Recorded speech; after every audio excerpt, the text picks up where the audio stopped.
Assalamualaikum warahmatullahi wabarakatuh.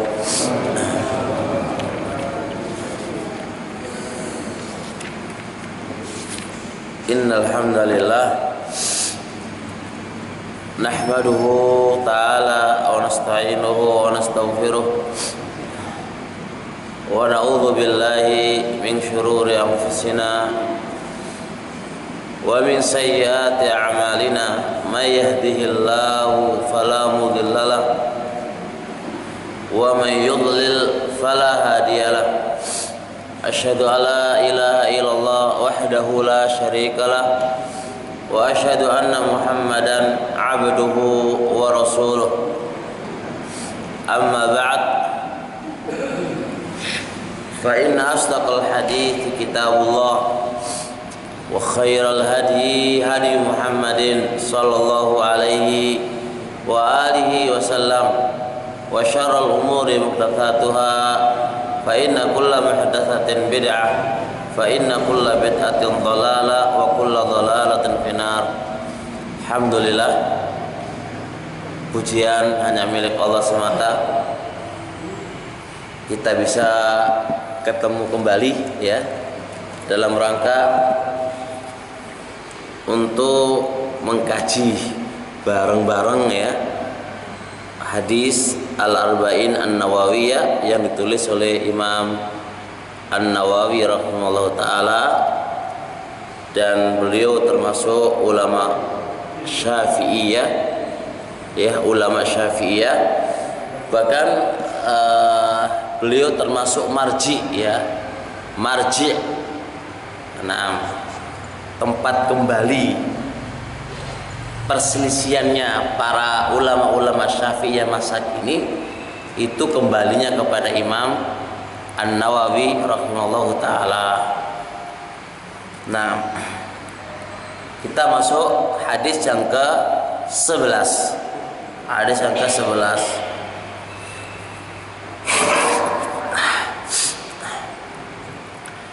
Qala Imam An-Nawawi rahimahullahu ta'ala al-haditsu al-hadi asyara.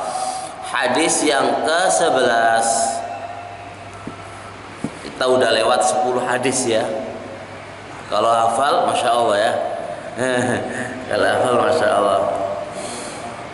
An Abi Muhammadin, dari Abi Muhammad Al-Hasani ibni Ali ibni Abi Thalib. Hasan bin Ali bin Abi Thalib, putranya siapa? Ali bin Abi Thalib. Sibti Rasulullah sallallahu alaihi wa alihi wasallam, cucu Rasul alaihi salatu wassalam. Karena Ali menikah dengan siapa? Dengan jangan Aisyah loh ya. Dengan Fatimah. Nah, dengan Fatimah. Sibti Rasulullah sallallahu alaihi wa alihi wasallam. Hasan adalah cucu Rasul alaihi salatu wassalam. Wa raihanatihi, dan raihana, bunga yang harum, bunga harum dari Rasul alaihi salatu wassalam. Jadi Hasan sama Husain itu adalah diibaratkan pengharum, penyejuk hati Rasul alaihi salatu wassalam. Cucu yang amat dicintai, disayangi oleh Ar-Rasul alaihi salatu wassalam. Qala Hasan ibn Ali, hafidtu min Rasulillah, saya menghafal dari Ar-Rasul alaihi salatu wassalam. Fa kalimat hafidtu menunjukkan ilmu itu diraih dengan cara menghafal. Ilmu itu diraih dengan cara menghafal. Berapa banyak bait syair mengatakan fahfad takun imama. Kalau Anda ingin jadi imam, menghafal. Anda kalau ingin jadi imam, menghafal. Nah, kalau nggak jadi imam, kalau nggak hafal, jangan jadi imam. Imam apa saja imam, tidak ada imam sholat. Imam apa saja. Maka ilmu, di antara cara untuk meraih ilmu adalah menghafal, menghafal.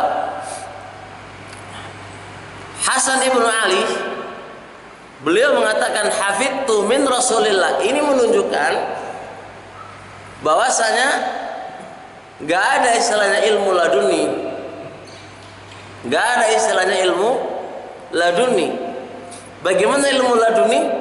Diam, ujuk-ujuk, pintar, ya.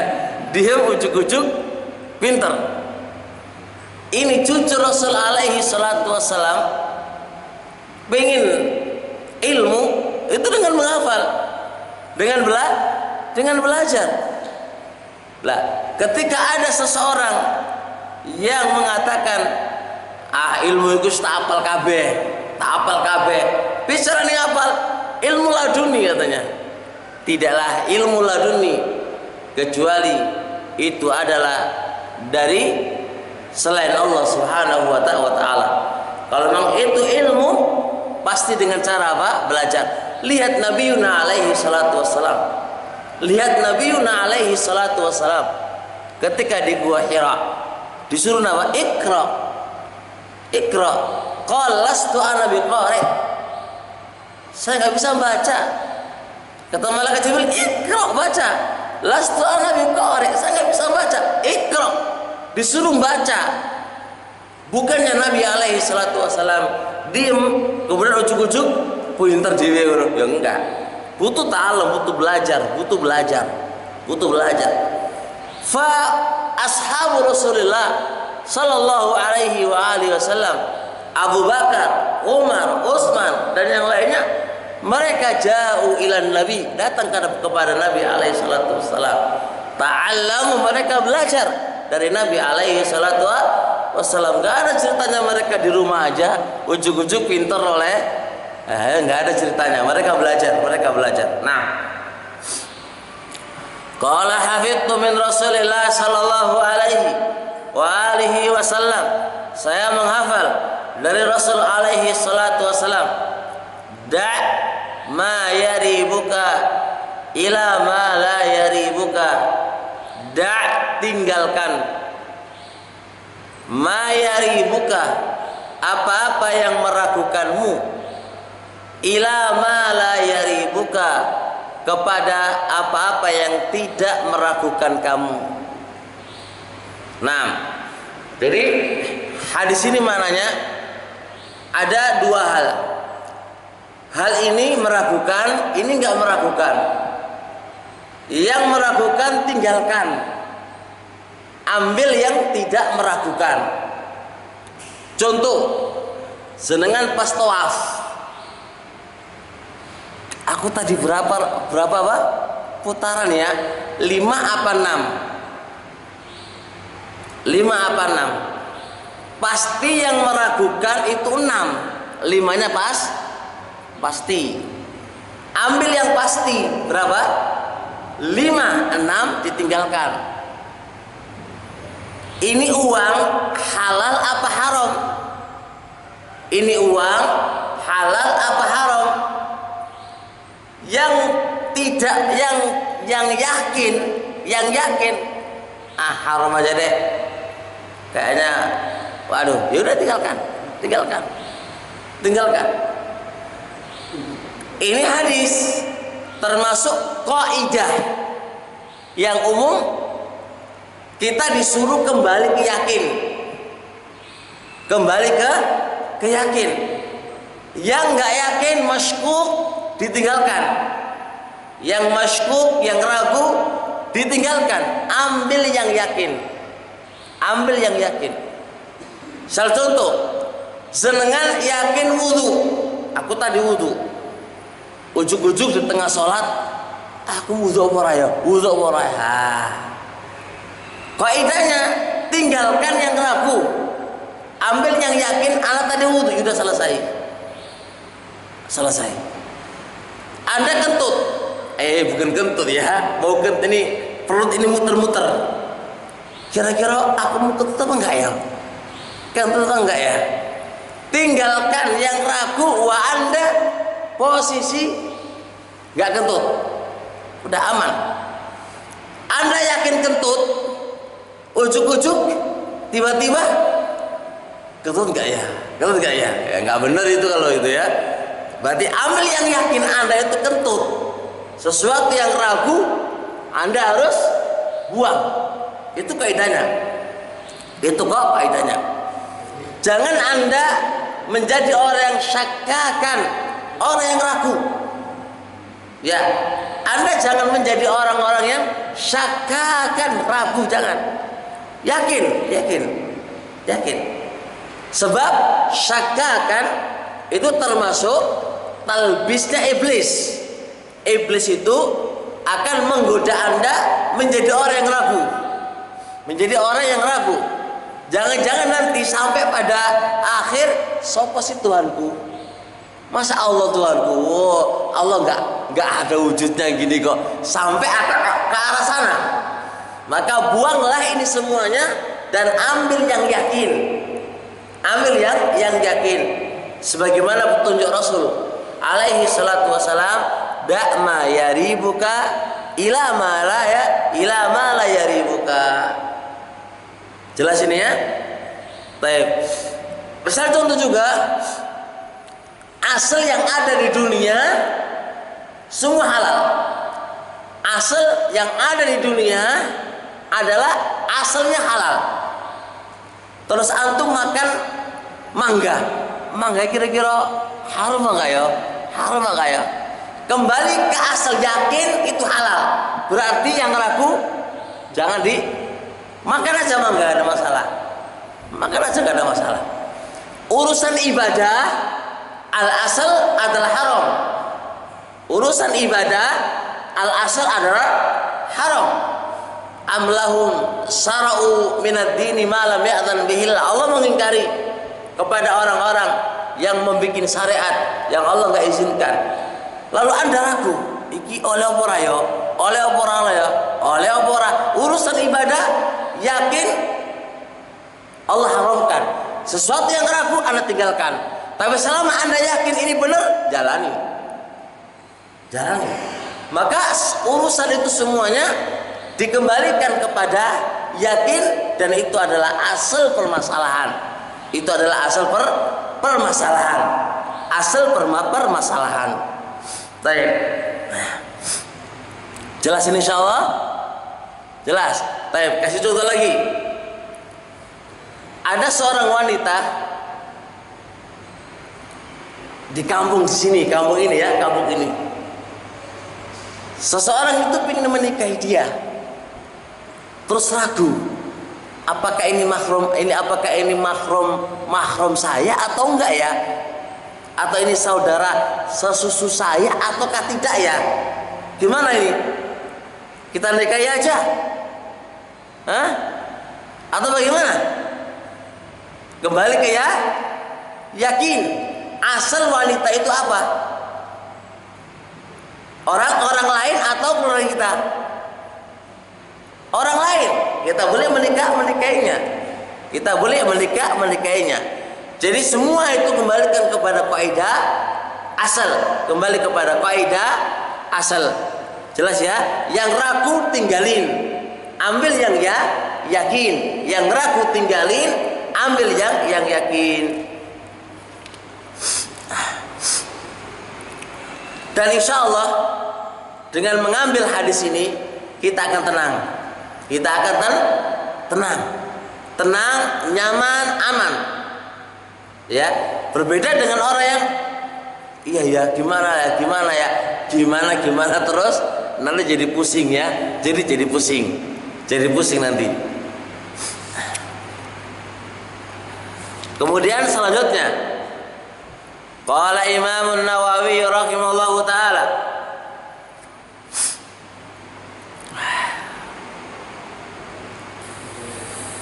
Wa an Abi Hurairah radhiyallahu taala anhu qala qala Rasulullah sallallahu alaihi wa alihi wasallam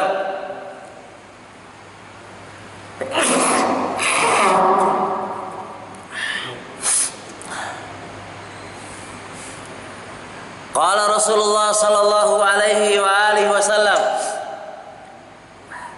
min husni islamil mar'i tarkuhu ma la ya'ni. Min tabaidiyah, termasuk husni islamil mar'i, bagus Islamnya seseorang. Tarkuhu ma la ya'ni, meninggalkan apa-apa yang tidak ada manfaatnya. Perhatikan ini. Pertama, ini hadis, para bapak yang mulia dan berkahi Allah. Hadis ini diperselisihkan oleh ulama Syafi'iyah sendiri. Apakah hadis ini sahih ataukah hadis ini dhaif? Ya, diperselisihkan. Ada yang mengatakan hadis ini muttasil, bersambung ilan Nabi alaihi salatu wassalam.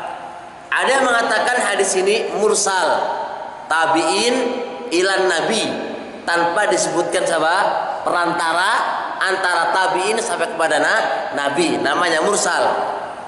Intinya hadis ini diperselisihkan oleh para ulama. Tapi kandungan hadis itu banyak adilah yang mendukungnya. Banyak adilah yang mendukungnya. Mana hadis?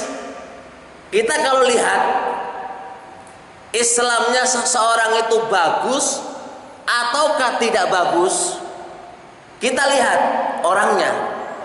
Orangnya kalau dia meninggalkan apa-apa yang tidak ada manfaatnya, dia tinggalkan, itu berarti tandai Islamnya seseorang itu bagus. Seseorang itu bisa dilihat Islamnya seseorang bisa dilihat gimana gaya kehidupannya. Kalau dia meninggalkan hal-hal yang tidak ada manfaatnya, baik dunianya maupun akhiratnya, itu berarti jempol Islamnya. Contoh, seseorang kira-kira ini Pak ya, kira-kira main catur, kira-kira ini ada manfaatnya nggak ini, dunianya dan akhiratnya? Kalau nggak ada, berarti apa? Kita tinggalkan. Sebab apa itu? Menunjukkan bagusnya Islam kita. Nah, menunjukkan bagusnya Islam kita. Karena ini nggak ada manfaatnya, la dunia kita wala akhirat kita. Dunia nggak mendatangkan duit kan Pak, ya, dan akhirat kita habis, waktunya habis. Coba kalau main catur itu 2 jam 3 jam dibalik apa namanya, dipakai baca Al-Quran, oh ganjarannya pol Pak ya, ganjarannya pol, ya kan? Itu akhirat. Kalau dunia ya nggak mendatangkan uang, lah kesehatan wala yang lain. Pusing otaknya mikir gimana bisa ngalahkan sekakster ya itu aja itu yang menentukan. Ini perkara yang menentukan itu. Kemudian lihat film sinetron Pak, nonton film sinetron di televisi. Kira-kira manfaatnya apa? Dunia kita, akhirat kita. Nah, kalau ada kata ada manfaatnya dunia kita, ya jalani. Kalau ada kata nggak ada manfaatnya dunia kita dan akhirat kita, berarti hadis ini kita afdolnya kita tinggalkan. Sebab itu menunjukkan bagusnya Islam kita. Mainan apa lagi? Gamebot di HP. Ini lihat manfaatnya, ada manfaatnya atau enggak? Dunia kita dan akhirat kita. Kalau ada kata ada manfaatnya, jalani. Kalau enggak ada, kita tinggalkan. Karena itulah wujud Islamnya Anda itu akan dikatakan jempol kalau kita meninggalkan hal-hal yang tidak ada manfaatnya. Nah, berarti mafhumnya hal-hal yang ada manfaatnya harus kita perjuangkan. Hal-hal yang ada manfaatnya, baik itu dunia kita, akhirat kita perjuangkan. Misal contoh, ngaji. Ini ada manfaatnya sekali. Manfaat sekali. Dunia kita dan akhirat kita. Lu kok bisa dunia? Oh iya. Wong ngaji itu Pak ya. Jangan diharap itu nggak mendatangkan rezeki. Ngaji itu isu sebab mendatangkan rezeki. Ngaji itu termasuk sebab bisa mendatangkan rezeki. Rezeki itu dibagi dengan 4 cara Pak. 4 cara. Kata Ibnu Qayyim rahimahullah. Cara pertama dengan cara ikut tulisani. Itu ada tulisannya. Wa ma min dabatin fil ardi illa 'alallahi rizquha. Tidaklah binatang itu melatah di muka bumi kecuali wis dijatah oleh Allah rezekinya. Yang kedua, kita harus bekerja. Masing-masing orang akan sesuai dengan kesungguhan dalam kerjanya dia. Kalau kerjanya nggak nyantai, duitnya akeh. Nyantai orang duit, ya kan? Orang duit. Sesuai dengan kerjanya. Dia kerja setengah hari, beda dengan orang kerja 1 hari. Kan begitu kan? Nah, ini yang nomor 3. Inilah yang paling tertinggi. Dia adalah dengan sebab takwa kepada Allah Subhanahu wa taala. Wa may yattaqillaha yaj'al lahu makhraja wa yarzuqhu min haitsu la yahtasib. Barang siapa yang bertakwa kepada Allah, maka Allah akan berikan jalan keluar dan Allah akan memberikan rezeki dari arah yang dia tidak sangka-sangka. Itu dengan cara takwa. Dan takwa nggak mungkin bisa akan terwujud takwa kecuali dengan ilmu. Bagaimana dia bisa meninggalkan larangan Allah? Kecuali dengan ilmu. Bagaimana dia bisa menjalankan perintahnya Allah? Gak mungkin bisa kecuali dengan ilmu. Maka ngaji ini adalah bagian dari sebab akan kita mendapatkan rezeki. Sebab akan bisa mendapatkan rezeki dari Allah Subhanahu wa taala. Karena yang bagi rezeki itu Allah, bukan kita. Maka ini jelas faedahnya dunia kita dan akhirat kita. Salat berjamaah daripada sholat sendirian di rumah kan. Sholat berjamaah, upayakan sholat jamaah, karena jamaah itu apa? Mendatangkan manfaat dunia kita dan akhirat kita. Maka sesuatu yang bermanfaat dunia kita, akhirat kita semangat. Semangat ya kawan, semangat. Karena inilah tanda Islam kita itu bagus. Contoh ya kawan, mertua sama menantu. Menantu saya kira ini mertua akan ngomentari menantu. Kalau menantu itu nggak semangat bekerja dalam urusan dunia. Kalau ora kerja iku bojomu kon makane opo kan pasti ngono, ya kan? Atau si menantu ini model kerjanya hanya mencari yang banyak aja. Untungnya banyak, yang malas pasti juga akan dikomentari oleh orang-orang, oleh mertua. Kan duwe anak pakane opo? Ya kerjaku serabutan aja. Jangan ambil yang untung gede tok yang lain ya kamu. Telas. Itu urusan dunia. Kenapa urusan akhirat kita nggak semisal itu juga? Padahal akhirat adalah khairu wa abqa, lebih baik dan lebih kekal. Lebih baik dan lebih kekal. Walil akhiratu khairu wa abqa. Akhirat lebih baik dan lebih kekal. Lah makanya kenapa yang demikian itu kita tidak upayakan juga. Bahkan perhatikan di sini anak-anak kita, mereka itu sibuk dengan hal-hal yang tidak ada faedahnya. Bahkan mereka akan lupa sholat jamaah. Bahkan terkadang mereka lupa sholat itu sendiri, disibukkan dengan hal-hal yang tidak ada manfaatnya, baik itu dunianya dan juga akhiratnya. Ini tidak ada lain kecuali menunjukkan kurang bagusnya Islamnya, kurang bagus keislamannya. Nah, kemudian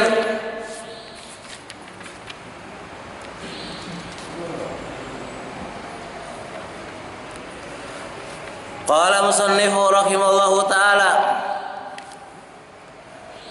an Abi Hamzah Anas ibn Malik radhiyallahu ta'ala anhu khadimi Rasulillah, pelayan Rasul alaihi salatu wasalam, anin Nabi, dari Nabi sallallahu alaihi wa alihi wasallam qala la yu'minu ahadukum hatta yuhibba li akhi ma yuhibbu li nafsi.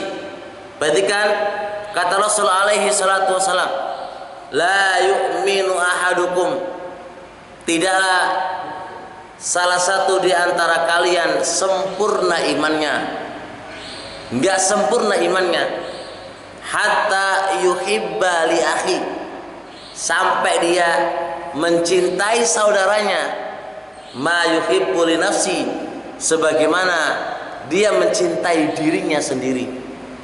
Perhatikan di sini, hadis ini menunjukkan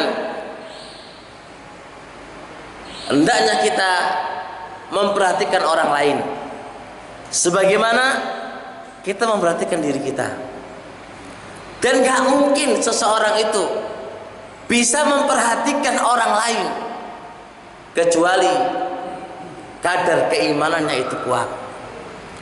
Maka ini termasuk menunjukkan kadar imannya kuat ataukah tidak. Kita lihat dia, sosialnya dia kepada orang lain, sosial dia kepada orang lain. Kalau sosial dia kepada orang lain luar biasa, berarti tanda keimanannya itu tinggi. Makanya Rasul alaihi salatu wasallam menggambarkan tidak akan sempurna imannya sehingga dia mencintai saudaranya semisal dia mencintai dirinya sendiri. Nah, siapa sih orang yang nggak cinta dengan dirinya? Dirinya nggak mungkin, nggak boleh ada yang memadaratkan dia, nggak boleh ada yang menyakiti dia, nggak boleh ada yang memukul dia. Begitu pula hendaknya dia nggak ridho juga kalau andai kata ada orang lain membahayakan kepada saudaranya, ada orang lain memukul saudaranya. Harus begitu. Jangan bahasanya ya sudah, sepenting saya enak, yang lain terserah. Yang lain mau mati, mau apa terserah. Yang penting saya enak. Nggak boleh, nggak boleh. Itu termasuk tanda keimanannya ditelemah. Seharusnya dia memikirkan orang lain sebagaimana memikirkan diri sendiri. Nah, memikirkan diri sendiri. Ada sebuah kisah luar biasa katanya. Kata dia, anak ingat dengan dosa saya, dan dosa ini saya nggak pernah lupa. Faqila lahu, maka dikatakan kepadanya, dosa apakah itu? Qala, saya dulu pernah punya toko. Kemudian waktu itu datang kebakaran. Masya Allah, kebakaran. Datanglah orang kepada saya mengatakan, Masya Allah, semua terbakar kecuali tokomu. Toko kamu yang selamat. Dia mengatakan, Alhamdulillah, toko saya nggak terbakar. Itu dikatakan dosa. Itu dikatakan dosa oleh dia. Perasaan dia itu dosa. Bagaimana kau dikatakan dosa? Apakah saya bersyukur kepada Allah atas penderitaan orang lain? Orang lain semua terbakar kecuali saya, dan malah saya bersyukur kepada Allah Subhanahu wa taala. Dia pikirkan, andai kata ini terjadi pada saya, tentunya saya juga bersedih hati, ya kan? Bersedih hati. Itu menunjukkan bahwasanya dia itu apa? Memperhatikan saudaranya sebagaimana dia miliknya sendiri. Kalau kita, wah, alhamdulillah, mungkin tasyakuran Pak ya, ayo tasyakuran yuk, ya kan? Ayo tasyakuran, ya itu bentuk bahwasanya kadar keimanan itu lemah. Yang dia ingat adalah dirinya sendiri. Yang dia pikirkan adalah dirinya sendiri. Nggak memikirkan orang-orang lain. Nggak memikirkan orang-orang lain. Coba lihat, itu dia merasa berdosa kepada Allah. Dia menangis disebabkan karena itu. Dia menangis disebabkan karena itu. Coba kalau kita naik sepeda motor begitu ya, terus kita lihat depan kita jatuh, pasti kita akan mengatakan alhamdulillah duduk anakku, duduk keluargaku, kan begitu pasti. Lah kalau andai kata yang jatuh siapa? Saudara kamu seiman, saudara kamu seorang muslim, hendaknya kita membantunya, merasa bersedih hati karenanya, bukan karena ini bukan anakku, bukan keluargaku. Ya sudah, urusannya sendiri-sendiri. Dan inilah yang terjadi dari kaum muslimin yang ada. Kaum muslimin benar-benar lupa dengan hadis Rasulullah SAW. Al-mu'minu lil mu'mini kal bunyan yashuddu ba'duhu ba'dha. Seorang mukmin dengan mukmin yang lainnya seperti bangunan yang saling menguatkan satu dengan yang lainnya. Lihat bangunan itu saling menguatkan. Nam idza staka minhu adhun tada'a sairul jasadi bil huma was sahar. Apabila salah satu organ tubuhnya dia itu terkena sakit, maka organ tubuh yang lain akan merasa panas dan nggak bisa tidur. Lihat sakit gigi, padahal organ tubuh gigi aja, tapi yang lain juga merasakan sakit. Hendaknya seorang mukmin semisal itu. Di saat orang mukmin yang lain itu sakit, kita juga merasakan sakit. Jangan kita merasakan enak, nyantai, biarkan dia urusan dia. Dan inilah yang terjadi dalam diri kita. Maka tidak ada lain kecuali itulah kurangnya keimanan Anda kepada Allah Subhanahu wa taala. Kurang, ya, menunjukkan kurangnya keimanan kita kepada Allah Subhanahu wa taala. Kemudian perlu difahami pula di dalam hadis ini juga dilarangnya hasad. Dilarangnya hasad. Karena hasad bukannya cinta tapi membenci. Yang namanya hasad itu membenci. Ketika saudaranya mendapatkan nikmat, dia benci. Dia benci. Itu namanya hasad. Maka dalam hadis ini termasuk seseorang yang kurang sempurna imannya kepada Allah Subhanahu wa taala adalah dia yang memiliki sifat hasad kepada saudaranya. Dan ini Masya Allah terjadi di kaum muslimin. Konconi oleh rezeki malah gak senang. Seharusnya senang. Alhamdulillah konco oleh rezeki. Ya, dan ini juga terjadi tidak hanya di orang-orang awam. Hatta para penuntut ilmu pun terjangkit penyakit ini. Hatta para ustadz pun terjangkit dengan penyakit ini. Hatta para kiai pun terjangkit dengan penyakit ini. Hatta para syekh, orang-orang besar terkadang juga terjangkit penyakit ini. Kecuali man asmahullah, orang-orang yang Allah jaga.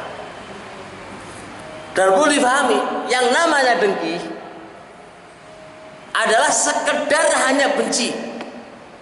Saudaranya mendapatkan nikmat, itu saja sudah dikatakan hasad. Gak mengharuskan berupaya menghilangkan nikmat itu darinya, tidak harus.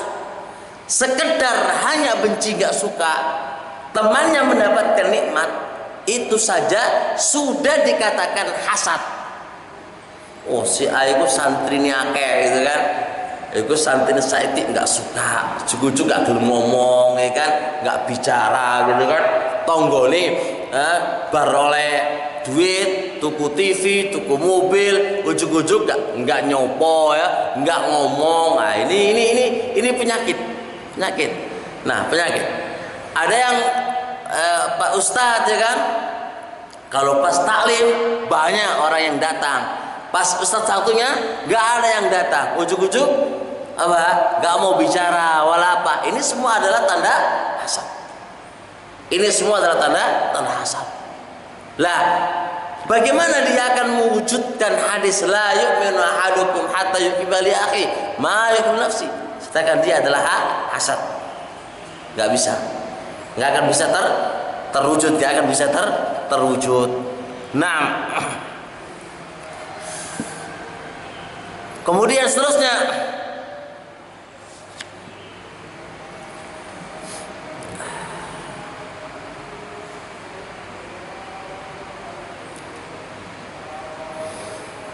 kalau urusan akhirat sama aja.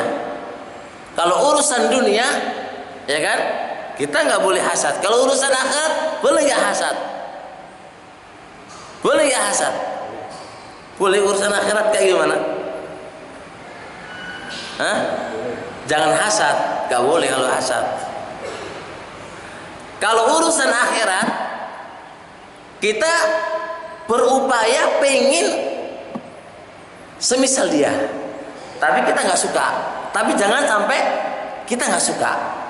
Kalau urusan akhirat dalam diri kita nggak suka, sama aja. Misal contoh, si A itu ke umroh terus, aku pengen umroh terus, itu nggak ada masalah. Yang masalah ujuk-ujuk Anda nggak suka.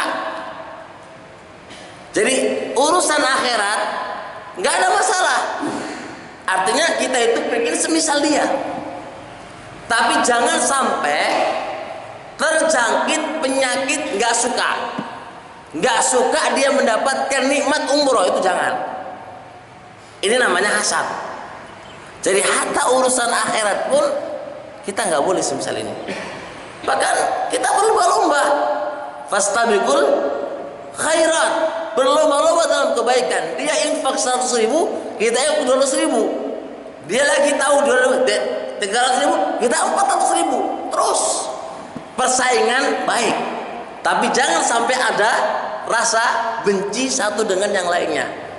Lihat Umar radhiyallahu taala anhu, ja'ila Nabi alaihi salatu wasalam, datang kepada Nabi alaihi salatu wasalam, faqala ya Rasulullah, atasaddaqu binisfi mali, tak sodakokan separuh hartaku ya Rasulullah.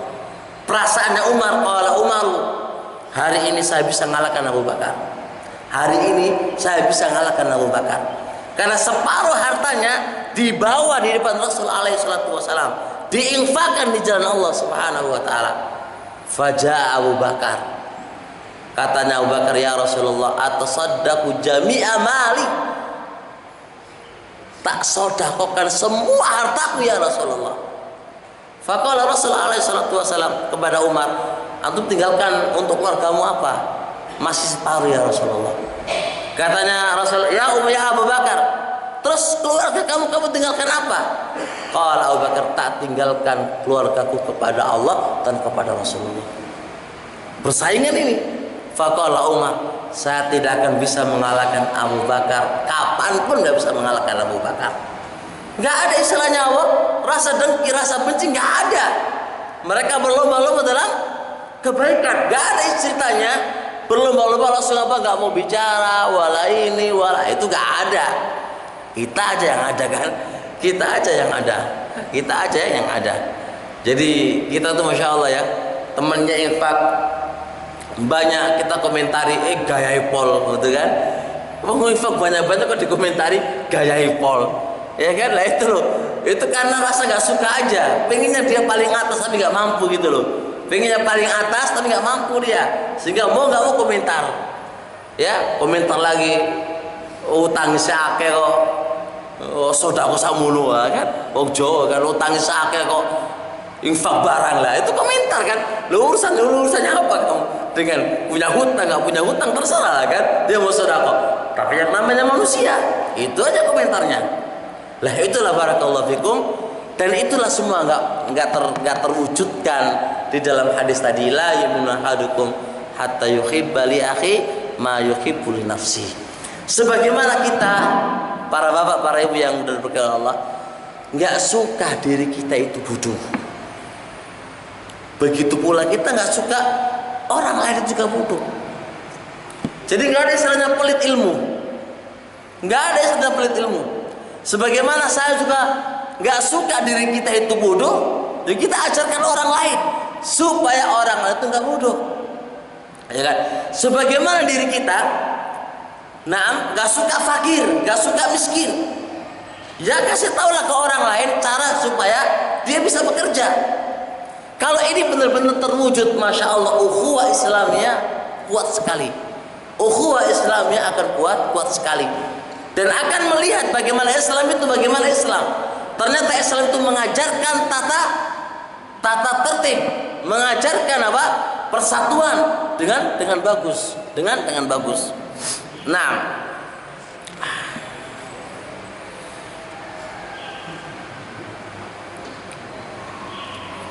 kemudian seterusnya masih lama?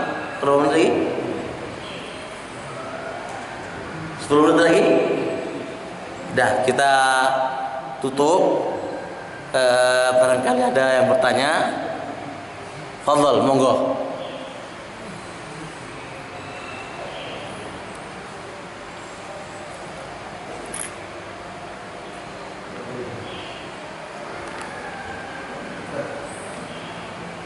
Monggo, Pak.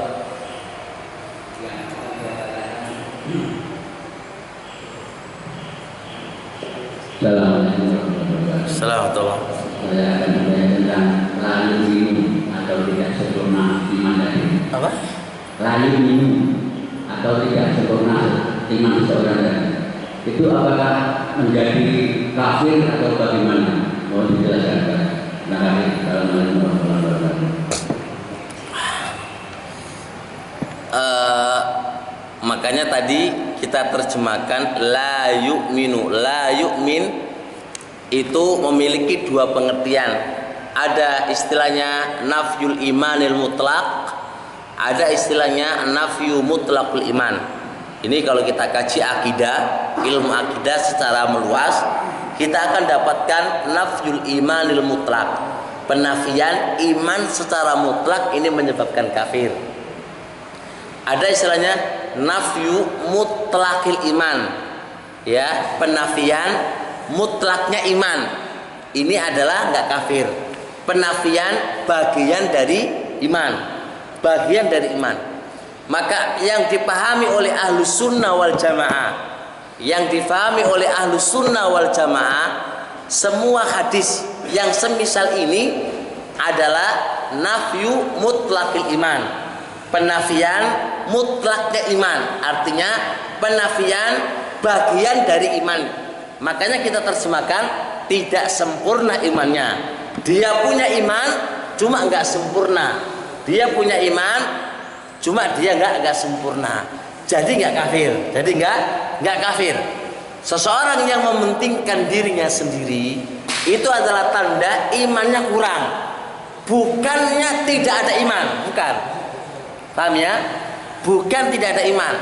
Jadi prinsip Ahlussunnah wal Jamaah, prinsip Ahlussunnah wal Jamaah. Sebab masalah kayak gini ini, masalah bukan usul, bukan pondasi Islam yang ketika ditinggalkan harus hilang, tidak. Ini sekedar masalah cabang memperhatikan hak saudara orang-orang lain. Ya.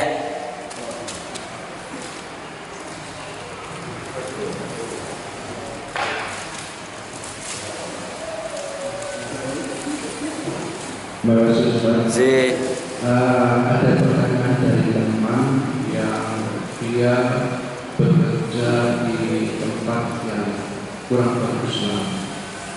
Jadi kembali kepada subhat tadi, ragu-ragu. Dia bekerja di situ, tapi uangnya itu bagaimana? Kalau tidak bekerja di situ, ya repot keluarganya. Tapi di situ katanya tempatnya siaplah. Itu bagaimana? Apakah hasilnya itu tetap ragu atau kalau dia bekerja betul, tapi terimanya dari bosnya atau dari seperti itu? Saya kira wabarakatuh. Ya, pertanyaannya Pak Ustadz, Masya Allah, barakallahu, bagus sekali, ya kan? Tinggal yang kami ingin tanyakan lebih terperinci lagi, karena ada 2 poin yang tidak boleh digabung jadi satu. Pertama, kita lihat kerjaan. Jadi asal kerjaan itu boleh nggak secara syariat? Ini pertanyaan saya yang pertama. Yang kedua, ada kerjaannya diperbolehkan secara syariat, cuma tempatnya tempat maksiat. Ini juga ada hukum tersendiri. Lah, pertanyaan Pak Ustadz tadi, semoga Allah berkahi, ini masuk yang mana ini? Artinya memang asal kerjaannya tidak diperbolehkan oleh syariat, atau memang yang kedua, artinya asal kerjaannya bagus, cuma tempat yang dia pakai kerja ini yang nggak bagus. Oke, kalau saya langsung baca misalnya berdasarkan dulu. Apa? Tempat maksiat dulu. Oh ya? Itu kan ada orang nyuci pekerjaannya Nyuci baju ya? Tukang becak yang ada di situ. Nah, dia mendapatkan gajian dari itu. Terus alhamdulillah dia sedang membuat waktu itu dia berkata itu bagaimana saya makan. Ya, berarti kerjaannya aman-aman aja kan, Pak? Dia nyuci baju, terus apa lagi? Ya pokoknya kerjaannya halal lah kan gitu kan. Cuma permasalahannya adalah tempatnya yang tidak baik. Seperti yang dikatakan Pak Ustadz tadi, itu ibaratkan memang kerjaannya itu halal. Nyuci baju siapa yang mengatakan itu haram kan gitu kan? Atau ngantarkan makanan atau ngantarkan minuman kan? Nah, itu kan datnya pekerjaan itu adalah halal. Permasalahannya adalah kalau dia di situ lihat orang, nah kan jadi matanya ke sana sini kan, berarti kan berkaitan dengan ini lebih bagusnya dia tinggalkan. Lebih bagusnya dia tinggalkan. Dari 2 sisi yang pertama, kita nggak melihat suatu rezeki halal itu dengan zat kerjaannya tidak, tapi kita juga melihat hati kita. Siapa sih yang kuat setiap hari lihat apa? Orang yang berjumbu rayu, apalagi lagi-lagi Pak ya. Jangan-jangan nanti kalau kisah gitu kan.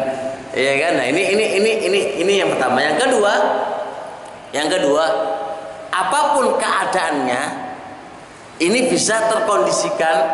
Jangan-jangan masuk dalam bab ta'awun ya, tolong menolong kan dalam kejelekan, masuk ke arah sini. Maka alangkah baiknya ya dia berupayalah meninggalkan pekerjaan tadi, dan mungkin dari teman-teman bisa membantunya kan, insya Allah kan gitu.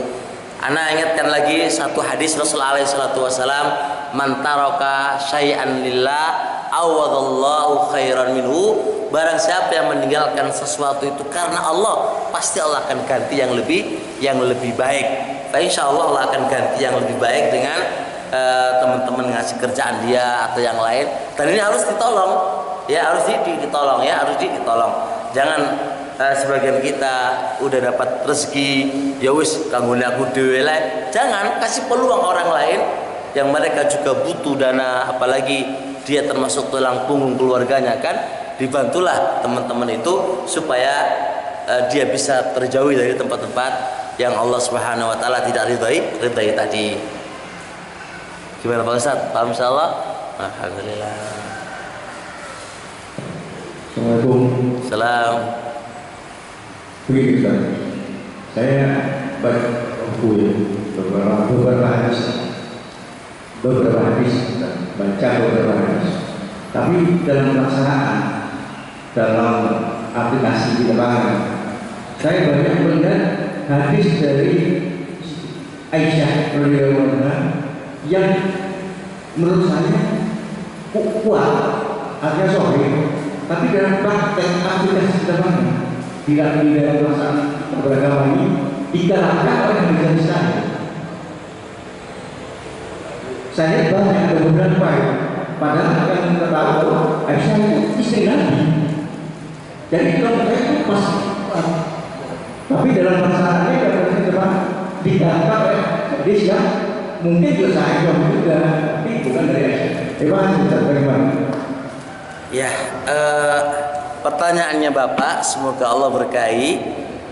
Kembali ke ilmu hadis, ya Pak ya. Pertanyaan Bapak kembali ke ilmu hadis dan kembali ke ilmu usul fikih.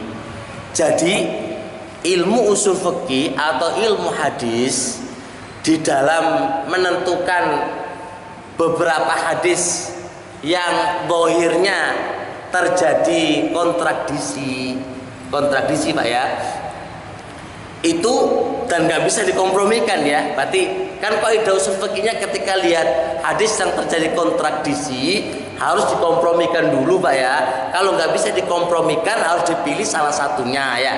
Ya, untuk memilih salah satunya terkait dengan zatnya hadis itu sendiri tidak melihat sahabatnya Pak. Karena sebelum sahabat ini kan ada rawi-rawi. Ya, contoh hadis Aisyah, dari sebelum hadis Aisyah ke Abu Dawud, Sunan Abi Dawud ya, itu 5 orang. 5 orang. Kemudian dari hadis, siapa lagi? Dari hadis, misal contoh Ibnu Umar Pak ya, Ibnu Umar ke Sunan Tirmidzi 5 orang. Jadi untuk menentukan mana yang kuat, bukan lihat sahabatnya dulu, tapi lihat di bawah dulu, lihat di bawahnya. Siapa yang mengeluarkan? Abu Dawud. Ini sama Imam Bukhari. Kalah Abu Dawud daripada Imam Bukhari, ya kan? Atau ketika terjadi pada rawi hadis, ini rawi ini soduk, sekedar dipercaya, ini kuat sekali. Ketika tabrakan, lihat menang yang kuat sekali. Ya. Jadi itu permasalahannya. Terkadang dalam satu kondisi ini semua aman Pak ya, semua aman. Nanti ketika terjadi antara Ibnu Umar sama Aisyah, itu nanti dilihat dulu juga. Kalau memang perihal keadaan itu adalah masalah rumah tangga, pasti dimenangkan Aisyah daripada Ibnu Umar. Karena Ibnu Umar gak ngerti rumah tangganya Nabi. Jadi semua itu ada ilmunya di ilmu mustalah hadis atau di ilmu usul fikih. Cara menguatkan mana yang lebih kuat dan mana yang tidak lebih kuat, itu ada ilmunya. Tidak mesti terkait pada sahabat itu sendiri. Jadi lihat bawah lagi gitu Pak. Pun paham lagi? Alhamdulillah sih. Masih mana? Oh, belum bisa menerima. Ya, insya Allah mudah-mudahan. Atau jenengan bisa ambilkan contoh Pak. Konsiderannya baik, waktu sederhana. Di situ cek bahwa mengatakan bahwa pembacaan doa pada waktu sholat itu dikeraskan. Bacaan apa? Bacaan doa pada waktu sholat. Bacaannya itu kan dikeraskan di Indonesia. Iya. Tapi dalam pelaksanaan di sholat berdarah itu apa? Diperangkat. Justru yang kuat dikeraskan. Tapi dalam pelaksanaan yang di depannya kan lebih banyak yang diperangkat daripada yang dikeraskan. Jadi gini, untuk kasus ini, memang kasus ini riwayat yang terbanyak dari Aisyah dan juga yang lain, sholat gerhana itu dijaharkan Pak. Iya, dikeraskan bacaannya. Yang saya lihat, baik ini di media, dalam perkataan di masjid kita ini juga itu dilakukan. Oh gitu. Jadi kalau saya sampaikan tadi, saya banyak melihat ada beberapa hadis Aisyah itu yang dikalahkan oleh hadis Nabi. Contoh satu lagi saja, sholat tarawih menurut Aisyah itu 4-4-3. Ya. Tidak melaksanakan, tidak makan 2 atau lebih dari itu aja. Nah, untuk ini sholat tarawih para bapak yang diberkahi Allah tidak ada yang dikalahkan. Artinya dikompromikan. Jadi boleh kita sholat 4-4-3, 2-2, itu boleh, nggak ada kontradiksi. nggak ada kontradiksi Pak.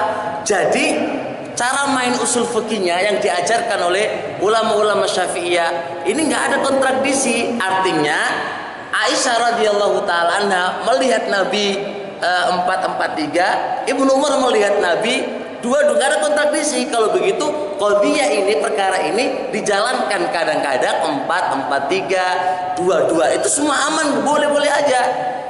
Gak. Kalau andai kata ada orang yang mengatakan enggak, afdalnya dua-dua, nggak bisa. Semua datang dari hadis Nabi alaihi salatu wasallam.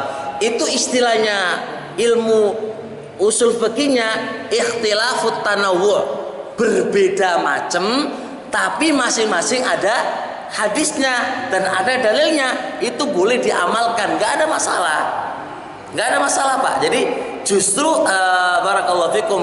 Jadi kita tadi kasih gambaran umum Pak ya, gambaran umum. Aplikasinya nanti masing-masing akan melihat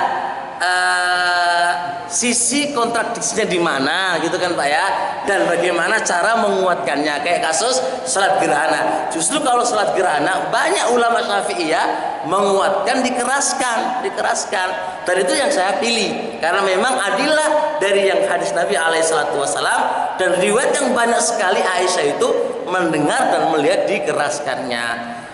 Itu tapi ini masalah jangan terlalu Pak, masalah gini enggak, jangan terlalu, cuma ya istilahnya yang menguatkan ini ya monggo kan gitu, karena ini hadisnya ini yang menguatkan sihir gitu monggo, karena masing-masing akan melihat sisi pendalilannya kan gitu.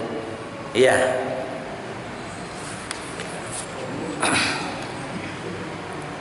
Sudah nggak ada yang lain? Kalau ini paham Pak, kalau ini sudah jelas bisa nerima ini Pak ya? Insya Allah. Yang 4 rezeki tadi kan? Yang datangnya rezeki itu ada 4. Satunya lupa saya sebutkan 3. Salah satunya lupa.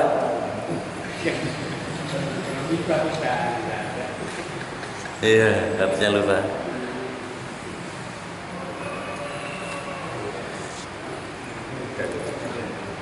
Udah nggak ada lagi Pak? Sudah aman?